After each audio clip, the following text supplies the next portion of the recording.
Vous voyez que quand j'ai enlevé l'autre là, comment on appelle ça? L'autre cote là, vous voyez qu'il y a maintenant un moins entre parenthèses là.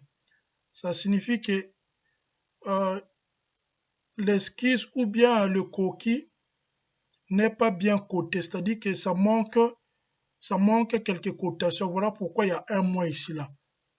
Donc ça signifie que le croquis est mal coté ou bien sous-défini si vous voulez. Il n'y a pas toutes les cotes. Donc pour remettre ça, je vais venir cliquer. Je clique sur le sketch. Quand je vais mettre l'autre là, vous verrez que ça sera défini. Je clique sur pour donner les dimensions, vous venez sur Smart Dimension, vous cliquez. Je vais donner, vous verrez que le moins là va disparaître. Je mets par exemple 100. Vous voyez que le moins vient de disparaître. Ça signifie que le croquis ou bien mon, mon esquisse est bien définie. Maintenant, ça peut également y avoir un cas là où le croquis est surdéfini.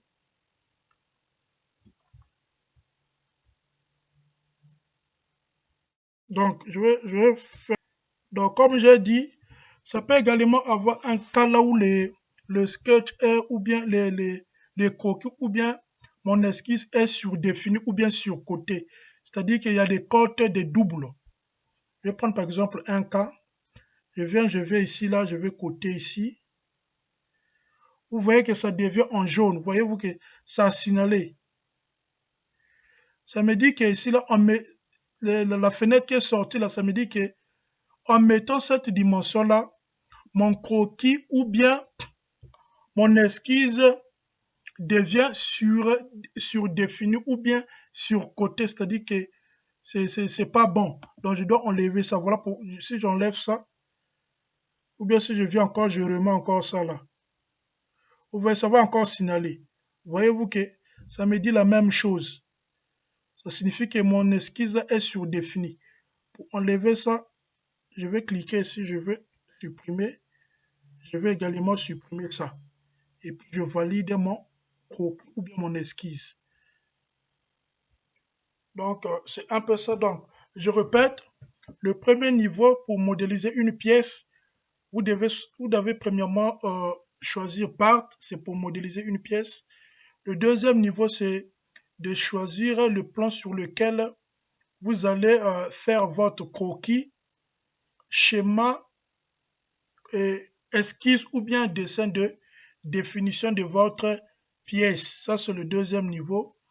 Le troisième niveau, vous allez maintenant choisir les éléments géométriques qui vont vous permettre de faire votre esquisse, croquis, projet ou bien dessin de définition de votre pièce. Le quatrième niveau, c'est maintenant les relations ou bien les contraintes, si vous voulez. Les contraintes, c'est-à-dire que les parallélismes, la perpendicularisité, si c'est collinéaire, si c'est séquence, si c'est égal ou bien comment les dimensions. Et puis, le cinquième niveau, on avait dit, c'est la cotation. C'est-à-dire que vous devez maintenant coter votre pièce ou bien coter votre esquisse ou bien projet ou bien croquis si vous voulez. Ça, c'est le cinquième niveau. Maintenant, le, le sixième niveau, c'est maintenant de choisir quelle fonction qui va vous permettre de quitter de la 2D vers la 3D. C'est-à-dire, voilà pourquoi vous venez maintenant sur Future ici, ça. Futures. C'est ça, tout ce qui est là, ce sont des éléments qui vont vous permettre de quitter de la 2D vers la 3D. Par exemple, je viens sur Revolve.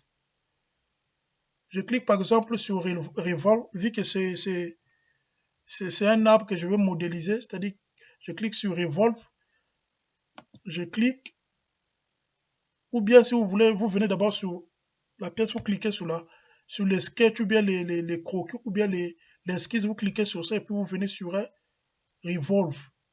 Je clique sur ça. Maintenant, ici, là, ça va vous demander l'axe de révolution.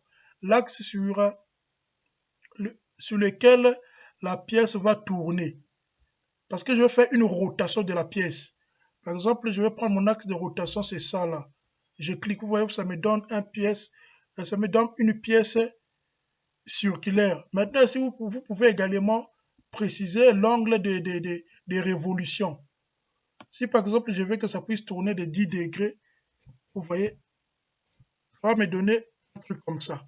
Si c'est 360 degrés, ça va me donner un truc complet comme ça. Maintenant, les fils ici, là, si vous voulez par exemple faire par exemple un arbre creux, vous cliquez sur fin. Si vous voulez faire un arbre creux, vous cliquez sur fin. Par exemple, je valide d'abord ça. Voilà l'arbre que ça m'a donné. Donc, c'est un peu ça. On va continuer, je crois, on va continuer prochainement pour voir maintenant comment faire d'autres fonctions, par exemple les arrondis, les chanfreins, ainsi de suite. Bon, je reviens par exemple ici, si je veux par exemple faire un arbre creux, par exemple, je clique. Par exemple, moi je veux par exemple un arbre. Donc, on va faire ça prochainement. La fonction là a disparu. Donc, on va faire ça prochainement. Donc, on va s'arrêter ici là pour aujourd'hui. Si je veux par exemple faire par exemple les chanfreins, je viens ici, je clique. Ça va m'amener ici là. Donc, ça va me donner un chanfrein qui sera symétrique de 10 mm de l'autre là. Je clique par exemple ici, je veux que ça puisse être comme ça. Chanfrein. Je choisis l'arrête. Donc ça, on verra ça dans des vidéos prochaines. Donc pour aujourd'hui, on va s'arrêter ici. Donc on a vu avec vous comment faire ou bien comment procéder, c'est-à-dire que les premières étapes pour modéliser une pièce sur SolidWorks. Donc à nous revoir à la prochaine. Que le Seigneur vous protège, vous garde, vous et votre famille, votre entourage et vos amis. Donc, à nous revoir à la prochaine. Merci beaucoup.